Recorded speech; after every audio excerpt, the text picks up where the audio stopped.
Olá, estamos começando o nosso programa Encontro Fraterno. Hoje falando sobre educação mediúnica. Quem é médium? Quem tem que educar a mediunidade? Para falar conosco, Eusita de Melo Quinta, que é educadora, palestrante espírita e escritora. Você acompanha Calcide Sarruriz com o Evangelho Responde, a dica de leitura, o momento cultural e muito mais. Estamos começando o nosso programa Encontro Fraterno, que é o Espiritismo na sua TV. Fique conosco.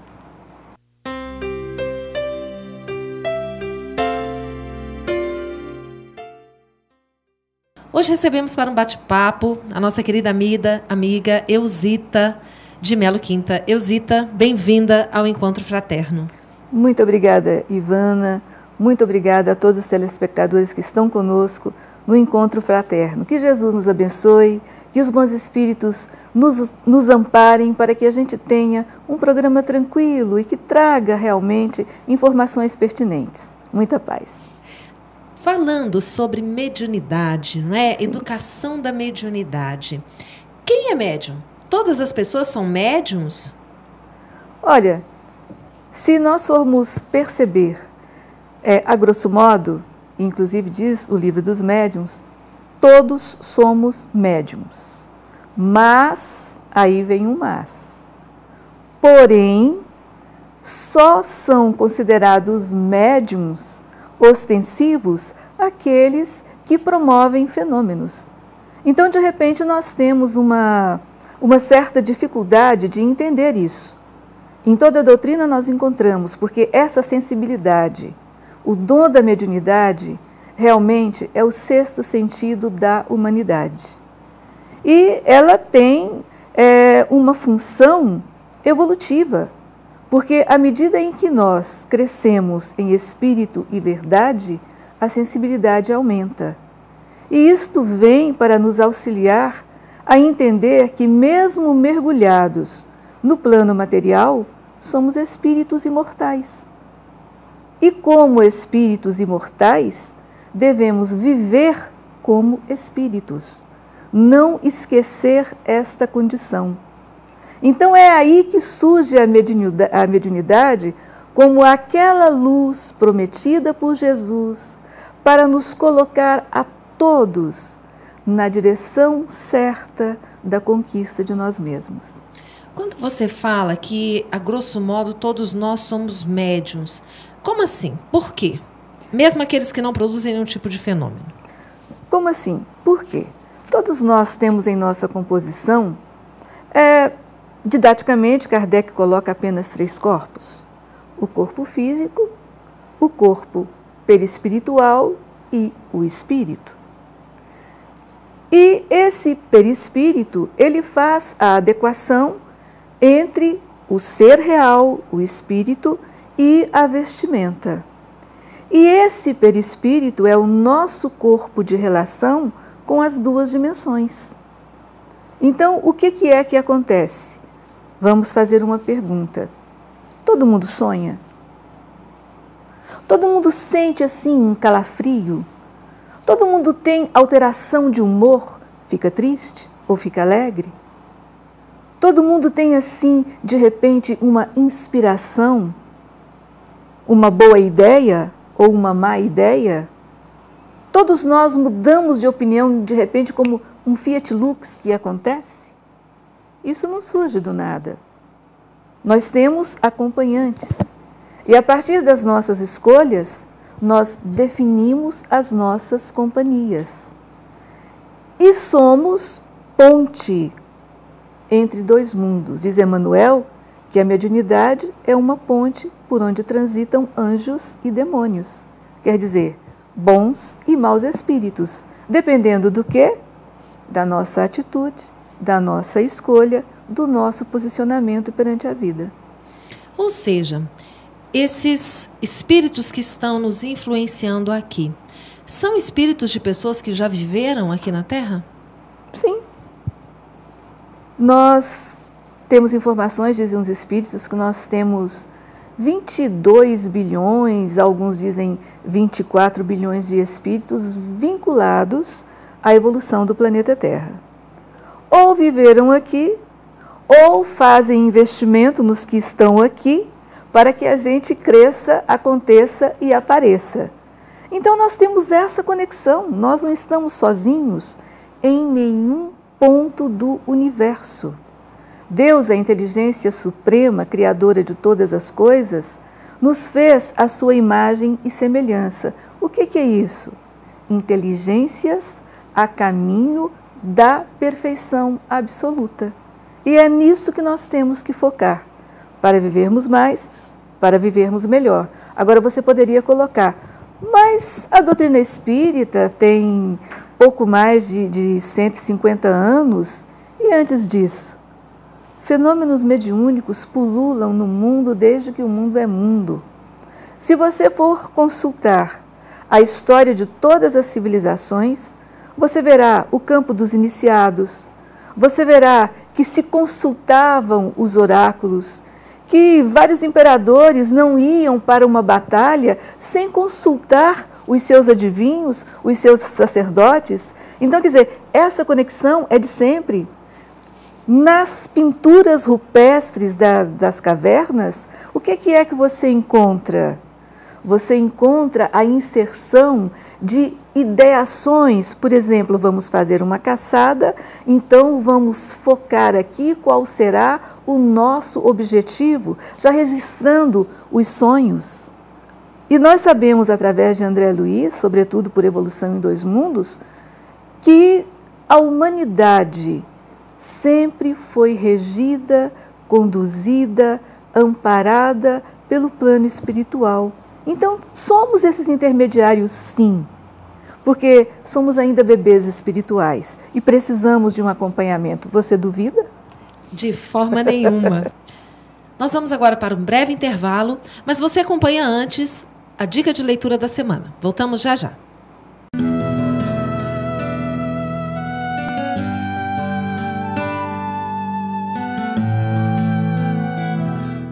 Nossa dica de hoje é um livro fantástico que fala de Jesus.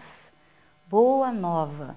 Mais uma vez, uma psicografia do nosso querido Francisco Cândido Xavier e o espírito é Humberto de Campos.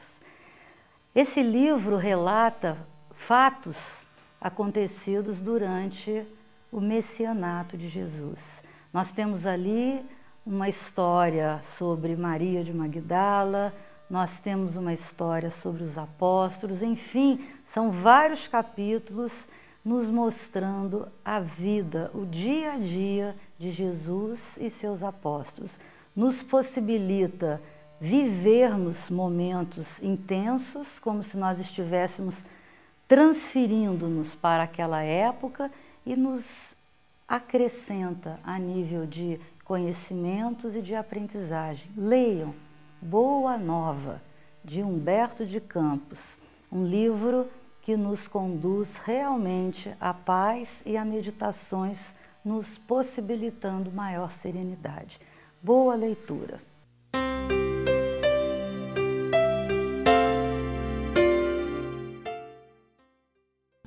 Conheça a Lefé, livraria e editora da Federação Espírita do Estado de Goiás. Menores preços, obras selecionadas, conforto e garantia. Facilidade no pagamento, entrega a domicílio. Venha tomar um cafezinho com a gente.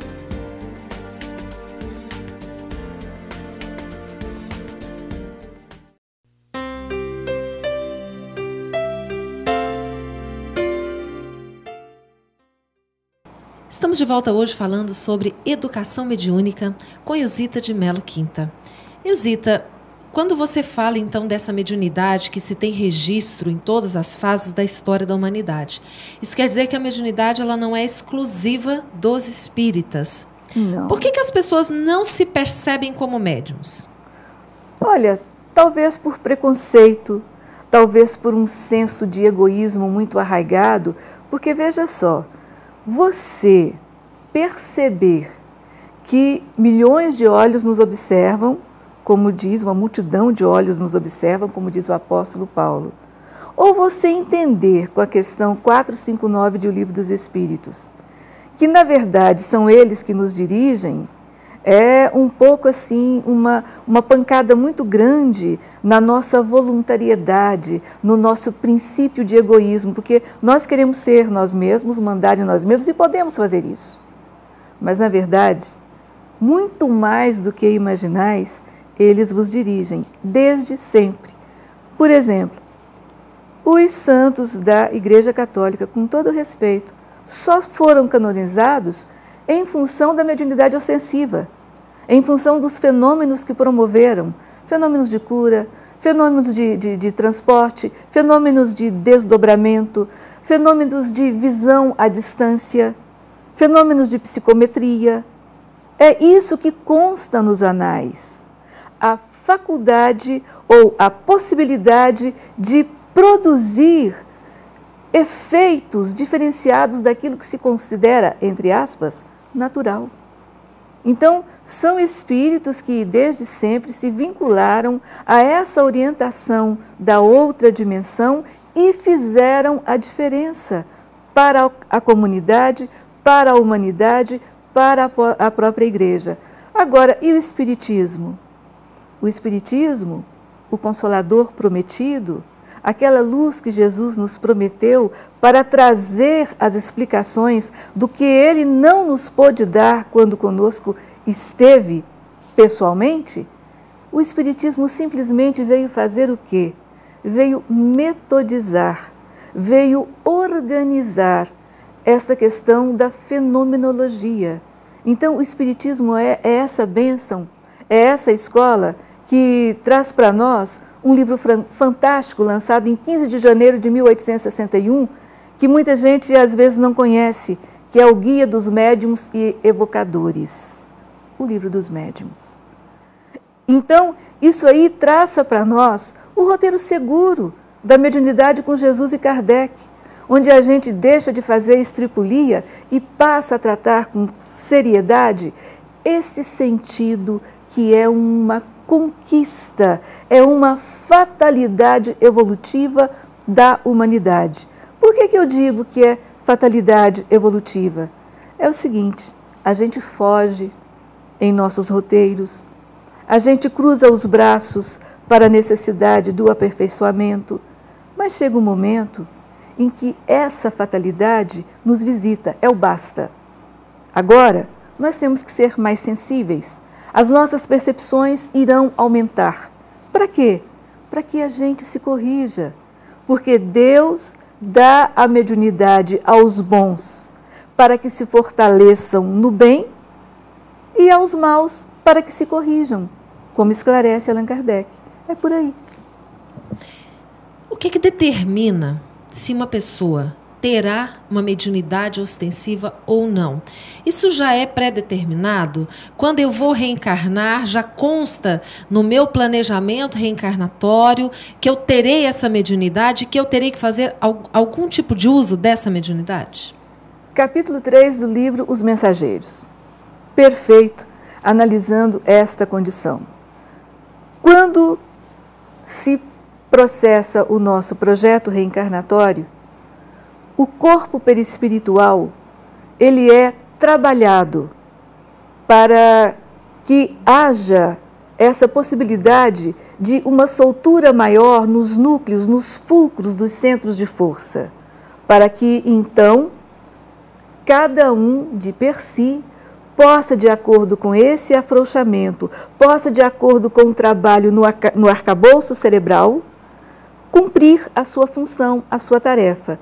Aí a gente fala assim, bom, a mediunidade é orgânica. Sim, é orgânica porque o perispírito foi trabalhado.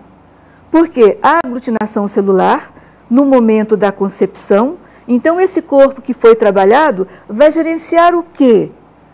O desenvolvimento da célula fecundada com todos os requisitos para que o arcabouço cerebral seja dessa ou daquela forma, para que os centros vitais sejam mais fluidos, sejam mais flexíveis, para que a pessoa, então, se desdobre nesse sentido de uma interação maior com a dimensão espiritual. Há um planejamento, nada é por acaso. Então, somos mais ostensivos quanto maior for essa nossa possibilidade de afrouxamento de laços. E uma coisa fantástica que existe. Muitas vezes a gente pergunta assim, bom, mas como é que acontece o fenômeno? O espírito se desloca e de repente vem um espírito e toma o seu corpo? Não conta agora. Não, Nós vamos primeiro para o intervalo, você vai ficar com essa curiosidade. O espírito entra no meu corpo? Como é que é isso? Nós vamos primeiro com Calcite Sarrorizo, o Evangelho Responde, e depois do intervalo nós voltamos e você vai ter essa resposta. Daqui a pouquinho.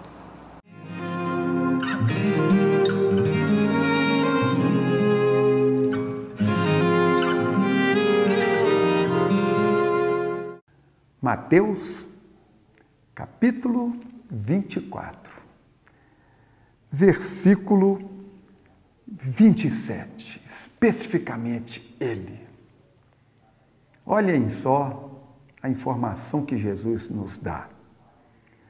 Assim como o relâmpago sai do Oriente e se mostra até o Ocidente, assim também será a vinda do Filho do Homem. Jesus está dizendo como será a vinda a se renovar do planeta Terra. E o curioso aqui, companheiros, é quando ele fala assim como o relâmpago, que sai do Oriente para o Ocidente, da direita para a esquerda, de um ponto extremo para outro ponto extremo. E me lembrou muito, ao ler esse versículo, o trabalho extraordinário de um homem em Cristo chamado Paulo de Tarso, que efetivamente saiu do Oriente e foi pregar no Ocidente o cristianismo, renovando velhas tradições que já não faziam, não poderiam mais fazer parte do dia a dia da humanidade. Renovou, trouxe uma oxigenação extraordinária em termos de evolução. Foco no Cristo. Cristo é o líder de todos nós. Cristo está à frente. Paulo de Tarso, como que impregnado pelo chamado de Jesus às portas de Damasco, sai pelo mundo afora, não contente apenas em divulgar o cristianismo no Oriente, ali em Jerusalém, ali na Antioquia da Síria, segue, dobra ali aquela pequena parte e vai em direção a Tarso e entra pelo Ocidente afora, divulgando o Evangelho e numa rapidez extraordinária obtém êxito.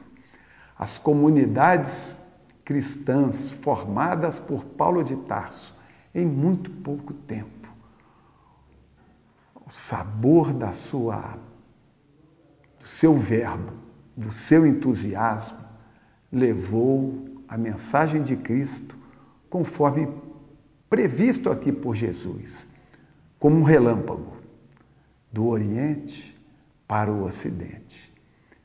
Parece que Jesus aqui apresenta uma profecia com relação à atuação sublime e extraordinária deste homem em Cristo, chamado Paulo de Tarso, cujas cartas merecem análise apurada, cujo livro, Atos dos Apóstolos, merece estudo aprofundado, para nós verificarmos as facilidades que temos hoje para divulgar o Evangelho e as dificuldades que eles tiveram para levar do Oriente para o Ocidente, para o mundo inteiro, a mensagem do Cristo. O Evangelho responde.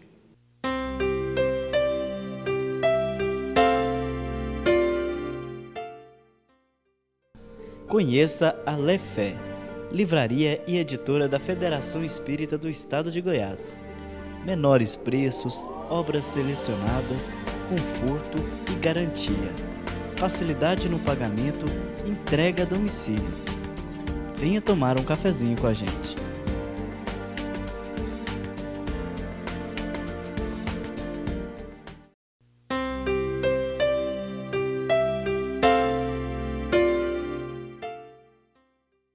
Estamos de volta falando hoje sobre mediunidade, educação mediúnica. Eusita, tenho certeza que todos os nossos amigos estão ali curiosos para saber como é que acontece isso. O espírito de um que já morreu, que está vivo, mas no mundo espiritual, numa outra dimensão, se comunicar por meu intermédio, sendo médium.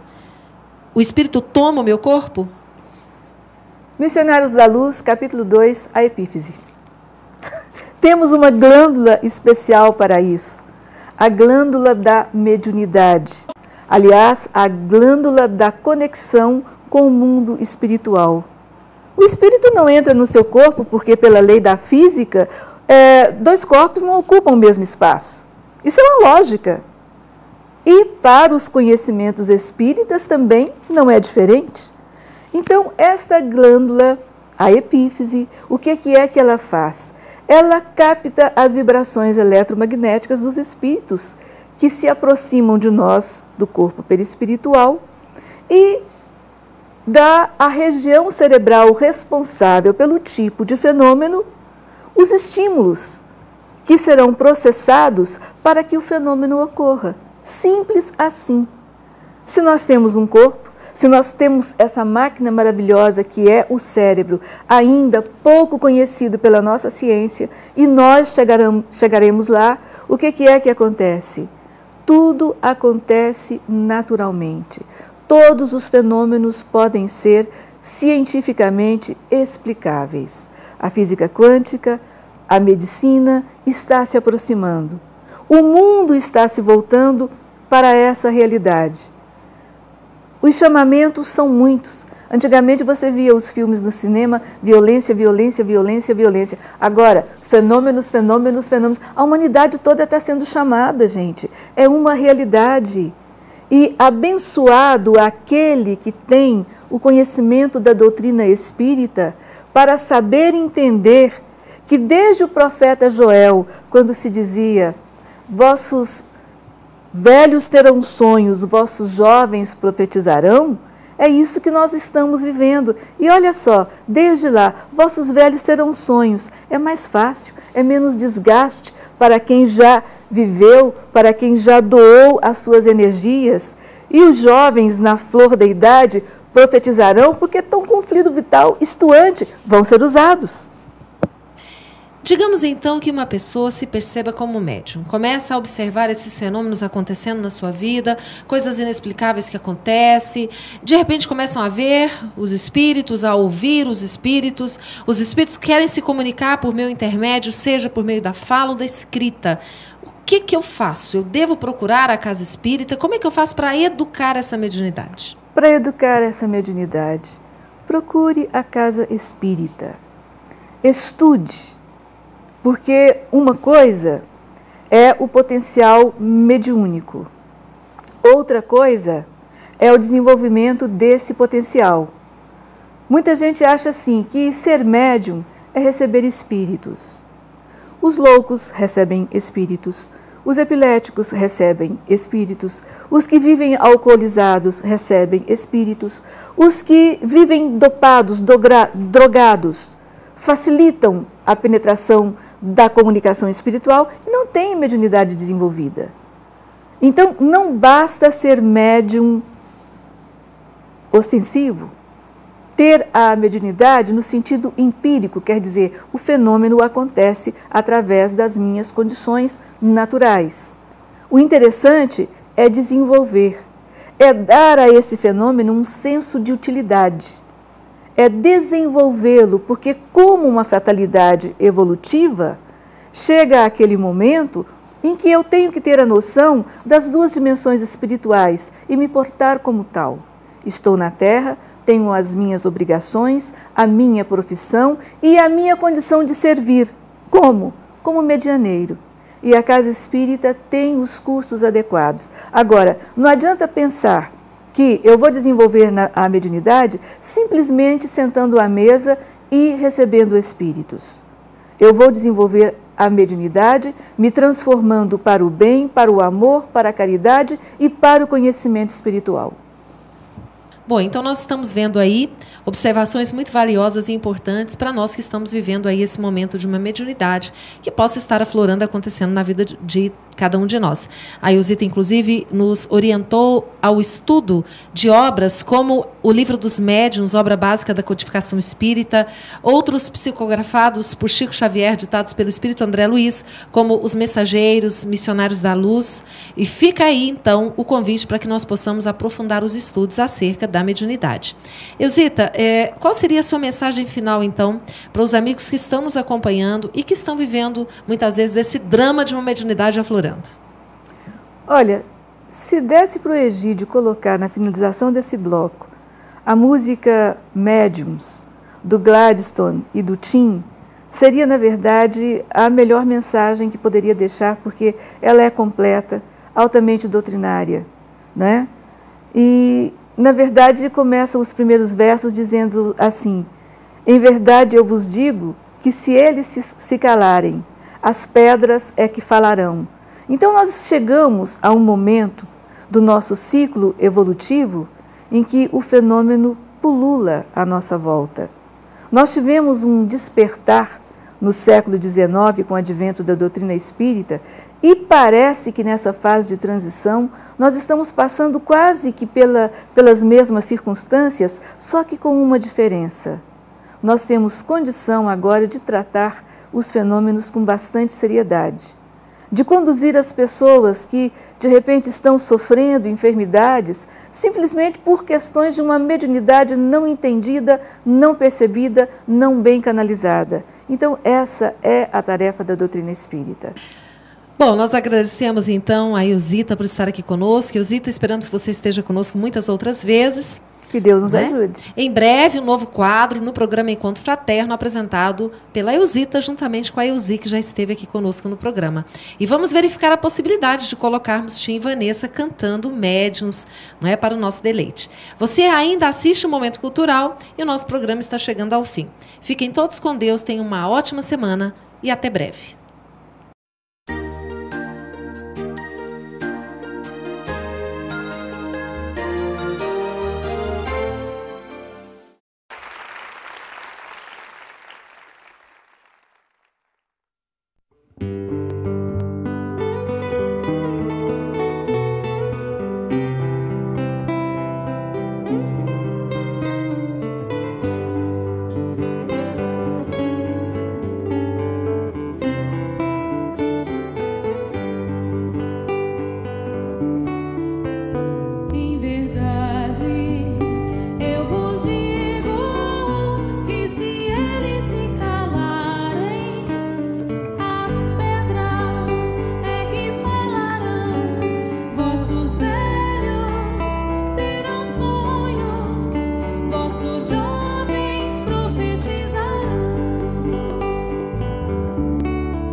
Cajado de Moisés, o manto de Elias,